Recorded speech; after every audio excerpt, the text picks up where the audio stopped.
রাজশাহী বিশ্ববিদ্যালয়ের শহীদ জিয়াউর রহমান হল ও সৈয়দ আমির আলী হলে রাতের আধারে পবিত্র কোরআন পোড়ানোর ঘটনা ঘটেছে।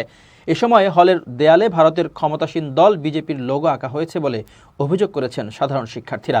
রোববার রাতের কোনো এক সময়ে এ ঘটনা ঘটে বলে ধারণা করা হচ্ছে। তবে কারা এমন ন্যাক্কারজনক কাজ করেছে তা এখনও জানা যায়নি। বিশ্ববিদ্যালয় প্রশাসন জানায়, প্রাথমিকভাবে ধারণা করা হচ্ছে একটি গোষ্ঠী নিজেদের স্বার্থ হাসিল এবং শিক্ষার্থীদের মধ্যে ধর্মীয় দাঙ্গা সৃষ্টি করার লক্ষ্যে এই কাজটি করতে পারে। এদিকে ঘটনার প্রকাশের পরপরই হলে থাকা শিক্ষার্থীদের মধ্যে উত্তেজনা ছড়িয়ে পড়ে। অনেকেই এই ঘটনাকে ধর্মীয় অনুভূতিতে আঘাত ও সহিংসতা উস্কে দেওয়ার চেষ্টার অংশ হিসেবে দেখছেন। জড়িতদের দ্রুত শাস্তির আওতায় আনার জন্য দাবি জানিয়েছেন শিক্ষার্থীরা।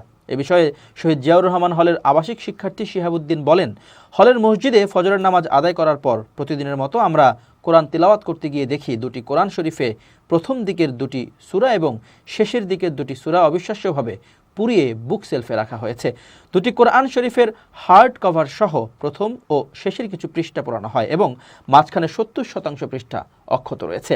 এটা নিশ্চিত যে কোরআন শরীফগুলো কোনোভাবে কয়েল বা অন্য কোনো আগুনে পুড়ে নাই। যে কোনো এক গোষ্ঠী বা ব্যক্তি বড় কোনো উদ্দেশ্য বা বিশৃঙ্খলা সৃষ্টি করার লক্ষ্যে পরিকল্পিতভাবে কাজটি করছে। বিষয়টা অনেক হৃদয় বিদারক। বৈষম্য বিরোধী ছাত্র আন্দোলনের সমন্বয়ক মেহেদী সজীব বলেন, জিয়া হল ও আমির আলী হলে কোরআন পোড়ানোর ঘটনা একই সূত্রে গাথা। কোরআন পুড়িয়ে আমাদের হৃদয়ে রক্তক্ষরণ ঘটানো হয়েছে।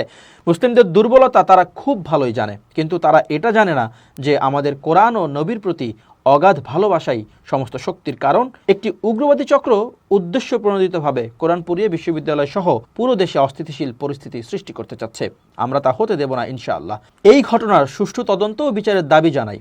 অনতিবিলম্বে দুষ্কৃতিকারীদের খুঁজে বের করতে হবে।